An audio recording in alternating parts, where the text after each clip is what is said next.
آنکھیں پڑھو اور جانو میری رضا کیا ہے۔ آنکھیں پڑھو اور جانو میری رضا کیا ہے۔ ہر بات لفظوں سے بیاں ہو تو مزہ کیا ہے۔ خرد مندوں سے کیا پوچھوں، خرد مندوں سے کیا پوچھوں کہ میری ابتدا کیا ہے۔ میں تو اس فکر میں رہتا ہوں کہ میری انتہا کیا ہے۔ پہلے تو میں اسکول کی انتظامیہ کا اور خصوصاً ہمارے کلب کے جو ممبر ہیں لائن ثناور گل صاحب، ان کا شکر گزار ہوں کہ انہوں نے میرے کلب کو اور ہمیں یہ پلیٹ فارم میسر کیا کہ ہم خداوند پاک کی برکت سے، اللہ تعالیٰ کی رحمت سے ایک کنسٹرکٹیو ٹائم گزارنے جا رہے ہیں۔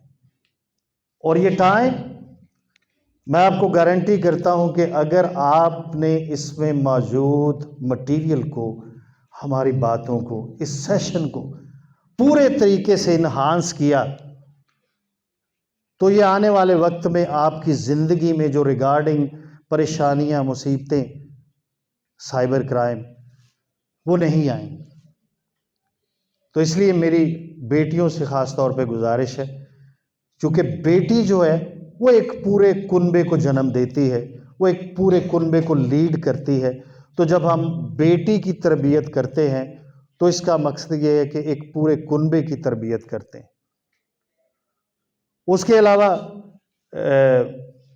میری خوش قسمتی ہے کہ ہمارے 305N1 کو جو لیڈ کر رہے ہیں اس وقت بحیثیت line as a district governor line عبد الرحمان، وہ یہاں پہ موجود ہیں۔ اور ان کی بڑی خوبصورت بات جب ہم ان کی اپریسیشن لے رہے تھے کہ آج شاید میرا یہ پے بیک کرنے کا وقت ہے جو مجھے اس ادارے میں آپ نے بلایا ہے۔ تو اس لیے میں یہ خوش بختی سمجھتا ہوں کہ لائنزم کی اور لائن عبد الرحمان صاحب کی کہ وہ یہاں ہمارے ساتھ موجود ہیں۔ اور اس کے علاوہ میرے کلب کے جو ممبرز ہیں جن میں ہمارے بہت ہی ہونہار ہر پروجیکٹ پہ پہنچنے والے لائن میاں ندیم صاحب، ان کا بہت شکر گزار ہوں۔ ہمارے جو پریزیڈنٹ ہیں کلب کے لائن بلال قدوس صاحب، ان کا بہت شکر گزار ہوں۔ ان لوگوں کو مینشن کرنا اس لیے ضروری ہے کہ یہ لوگ اگر ایفرٹ نہ کرتے، میرے ساتھ نہ چلتے تو this would be a dream, یہ جہاں پہ ہم بیٹھے ہیں جو کر رہے ہیں یہ سارا خواب ہوتا۔ اور اس کے علاوہ ہمارے لائنزم کو لے کے چلنے والے، ہمارے اس وقت ڈسٹرکٹ میں پورے طریقے سے لائنزم کا امپیکٹ جنریٹ کرنے والے، ایک ویژن رکھنے والے، بزنس کمیونٹی میں بڑے معتبر اور لائنزم میں بڑے معتبر ڈسٹرکٹ کیبنٹ سیکرٹری فاروق یوسف صاحب، ان کا بہت شکر گزار ہوں۔ اور پھر ان کی کیبنٹ کا حصہ ہمارے کلب کے روح رواں، ہمارے کلب کے مائی باپ، ہمارے مرشد لائن عبدالسلام صاحب یہاں پہ موجود ہیں، ان کا بہت شکر گزار ہوں۔ اور last but not the least line Rana Tanveer صاحب، جنہوں نے اس پروجیکٹ کو ٹیک اپ کیا اور سپانسر کیا، یہ ہمارے ساتھ موجود ہے۔ پیارے بچوں، جب ہم کوئی بھی ایکٹیویٹی دنیا میں کرتے ہیں، کوئی بھی کام کرتے ہیں، کوئی حرکت کرتے ہیں تو اس کے پس پردہ کچھ محرکات ہوتے ہیں۔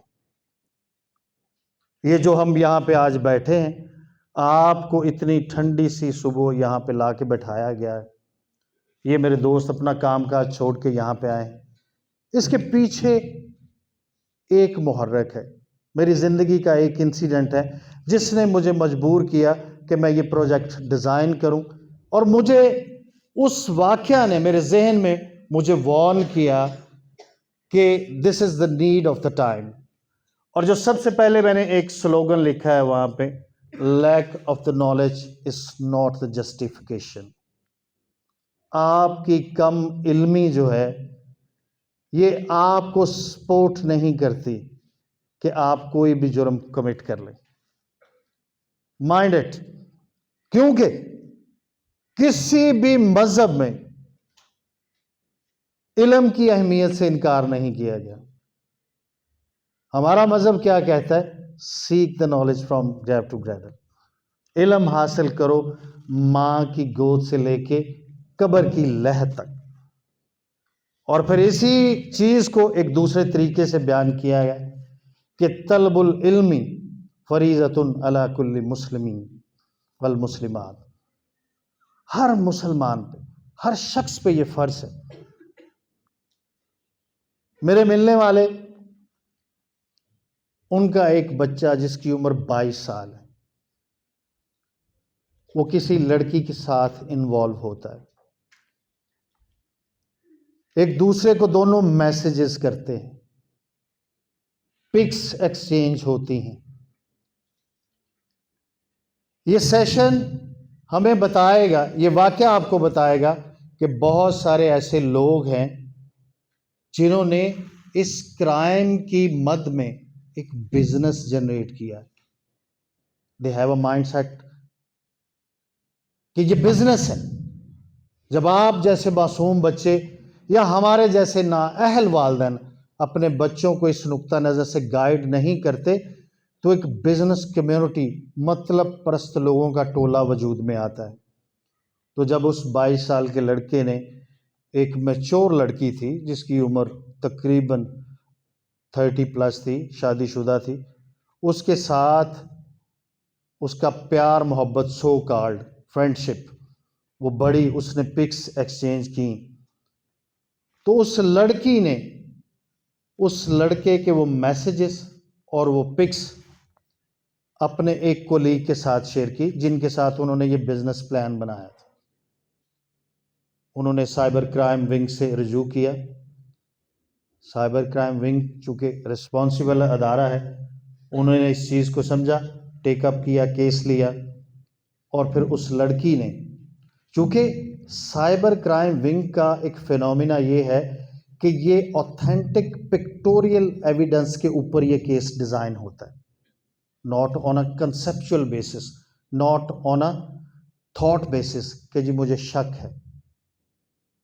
تو چونکہ آپ ڈینائی نہیں کر سکتے، جب آپ ایک پک بھیج دیتے ہیں، آپ ایک وائس میسج بھیج دیتے ہیں، اینڈ مائنڈ اٹ، بہت سارے لوگوں کے ذہن میں یہ ایک غلط فہمی ہے کہ اگر وہ اپنے لیپ ٹاپ سے، اپنے موبائل سے کیا گیا کوئی میسج، کوئی بھیجی ہوئی تصویر ڈیلیٹ کر دیں تو they are able to avoid such kind of crime.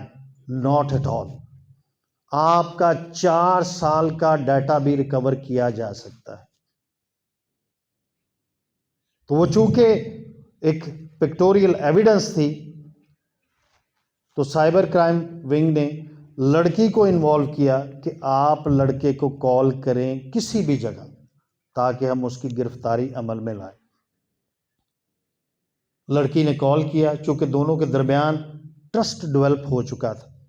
یہ بچیوں کے لیے میں بتا رہا ہوں کہ جب you have built a trust between any one تو آپ اس پہ ٹرسٹ کرتے ہیں، اور جب آپ کو کال آتی ہے آپ رسپونڈ کرتے ہیں۔ تو اس لڑکے نے رسپونڈ کیا، لڑکی نے اس کو پارک میں بلایا، وہاں پہ سائبر کرائم ونگ کے لوگ موجود تھے، اور انہوں نے بڑے آرام سے اس لڑکے کو پکڑا اور یہ مدینہ ٹاؤن سرکل میں لے گئے۔ اب اس کے بعد اصل فلم شروع ہوتی، لڑکا اندر ہے، اور یہی بات جب اس سے انویسٹیگیٹ ہوتا ہے تو لیک آف نالج، وہ کہتا مجھے پتہ ہی نہیں تھا۔ اس کے ماں باپ پوچھتے ہیں، وہ کہتا مجھے پتہ ہی نہیں تھا کہ میں یہ کروں گا تو اس کا رزلٹ یہ آئے گا۔ لیکن قانون آپ کو معاف نہیں کرتا۔ ہوا کیا کہ اب اصل بزنس شروع ہوتا ہے۔ اب پولیس والے کہتے ہیں کہ جی آپ کے بچے کی 5 سال تک بیل نہیں ہو سکتی۔ یہ دوسری لائن پڑھیں، کسی بھی شخص کی پاکیزگی کو نشانہ بنانا، جب سیکشن یہ لگتا ہے 21 تو آپ کی ہائی کورٹ سے بھی بیل ہونے کے چانسز نہیں ہوتے۔ اب جب انہوں نے یہ بتا دیا کہ اس کی ضمانت نہیں ہو سکتی 5 سال، اور کم از کم اس کو سزا جو ہے 5 سال تو ہوگی، اور ساتھ میں فائن بھی ہوگا، تو اب گھر والوں کو تو لالے پڑ گئے اپنے بیٹے کے۔ اب کسی نے مشورہ دیا کہ آپ اس لڑکی سے کانٹیکٹ کریں، اگر وہ معاف کرتی ہے تو پھر اس کے بعد بات آگے بڑھ سکتی ہے۔ اب جب لڑکے والوں نے کانٹیکٹ کیا اس لڑکی سے تو انہوں نے اپنا پہلا پتا پھینکا کہ جی ہمارا تو اس کیس کو ڈیزائن کرنے میں 2.5 لاکھ روپیہ لگ گیا، اور اس کے علاوہ جو ہماری عزت کو نقصان پہنچا ہے وہ علیحدہ سے۔ اب سودے بازی شروع ہوتی ہے، اور کرا کے بات ختم ہوتی ہے 2,25,000 پہ. 2,25,000 پہ سائبر کرائم ونگ اس کا چلان بھیجتا ہے، کیس جوڈیشل کورٹ میں جاتا ہے، پہلی پیشی پہ اور اسے واپس بھیجتے ہیں. اب کیس ریفر ہو جاتا ہے. اب وکیل کے چیمبر میں یہ سودے بازی ہوئی ہے. لڑکی نے کہا کہ جی آپ مجھے اس ہاتھ 2.25 لاکھ روپیہ دیں، ادھر میں سٹیٹمنٹ دیتی ہوں کہ میں نے اسے معاف کیا. وہ انتہائی غریب فیملی کا بچہ، اور اس کی والدہ نے چونکہ بیچارہ مرتا نہ تو کیا کرتا، اپنے رشتہ داروں سے، عزیزوں سے، دوستوں سے پیسے مانگے. وکیل کے چیمبر میں اس خاتون کو 2.25 لاکھ روپیہ دیا، اور اس کے بعد اس لڑکی نے سٹیٹمنٹ پہ سائن کیے، جج کے روبرو بات ہوئی، بیان ریکارڈ ہوا، اور وہ لڑکا باہر آیا. This is the way you are going through. یہ سوسائٹی ہے جس میں آپ رہنے جا رہے ہیں، یہ سوسائٹی ہے جس میں آپ کو یہ چیزیں فیس کرنی پڑیں گی. اور اس کے لیے سب سے امپورٹنٹ چیز، یہ جو بات میں نے آپ کے گوش گزار کر دی، ایک چھوٹا سا واقعہ میں آپ کو بتا دیتا ہوں کہ حضرت عمر رضی اللہ تعالیٰ عنہ کے زمانے میں ایک شخص کو چوری کرتے پکڑا گیا، اور جب اسلامی قوانین کے مطابق اس کے ہاتھ کاٹنے لگے تو اس شخص نے واویلا مچایا، اس شخص نے منتیں کی کہ یہ پہلا موقع ہے کہ میں نے زندگی میں چوری کی. تو حضرت عمر رضی اللہ تعالیٰ عنہ نے پتہ کیا فرمایا کہ ایسا قانون فطرت میں نہیں ہوتا کہ آپ پہلی دفعہ کو برا کام کریں اور قدرت آپ کو پکڑ لے. یقیناً تم نے پہلے بھی چوریاں کی. پھر وہ شخص مانا کہ ہاں میں نے پہلے بھی چوریاں کی. تو جب آپ تک بات پہنچ جائے، آپ تک میسج پہنچ جائے، آپ کو بتا دیا جائے، آپ کو سمجھا دیا جائے، اس کے بعد نہ قانون قدرت آپ کو معاف کرتا ہے اور نہ قانون فطرت آپ کو معاف کرتا ہے. لہٰذا آج کے بعد آپ بچوں کی ذمہ داری ہے کہ آپ اس میسج کو نہ صرف اپنی ذات کے اوپر بلکہ اپنے گھر والوں کی ذات کے اوپر، اور اس کے علاوہ جو آپ کے میگنیٹ فیلڈ میں آتے ہیں، جو دوست احباب، ان تک یہ میسج پہنچائیں گے. اور خاص طور پہ یہ جو میں نے سامنے فلیکسز لگائی ہیں، ان کی جاتے ہوئے پکس لے لیجئے گا. میں نے فلائرز آپ کو دے دیے ہیں. کیا آپ نے کرنا ہے، کیا آپ کو کرنا چاہیے سوشل میڈیا کو یوز کرتے ہوئے، کیونکہ سوشل میڈیا بیسیکلی رحمان صاحب ہماری شخصیت کی تصویر بن گیا ہے. کسی بھی شخص کا سوشل میڈیا اکاؤنٹ 3 سے 4 دن کا آپ فالو کریں تو آپ کو 70% اس کی شخصیت کا اندازہ ہو جاتا ہے کہ اس کی سوچ کیسی ہے، یہ کس طرف سوچتا ہے. اور دوسری بات، دکھ کی بات یہ ہے کہ آپ کا ڈرائیونگ لائسنس نہ ہو تو آپ کا چلان ہوتا ہے، لیکن کوئی بھی اتنی خطرناک چیز آپ کے ہاتھ میں پکڑ کے آپ سے یہ نہیں پوچھتا کہ آپ کو پتہ ہے کہ کون سی ویب سائٹ کھولنی ہے، کون سا ایپ ڈاؤن لوڈ کرنا ہے، کون سا ایپ نہیں ڈاؤن لوڈ کرنا. بلکہ پیرنٹس کے ساتھ ٹریجڈی یہ ہے کہ وہ بڑے فخر سے بتاتے ہیں کہ میرا بچہ تو یہ گیلری بھی کھول لیتا ہے، میرا بچہ تو گیمز بھی انسٹال کر لیتا ہے.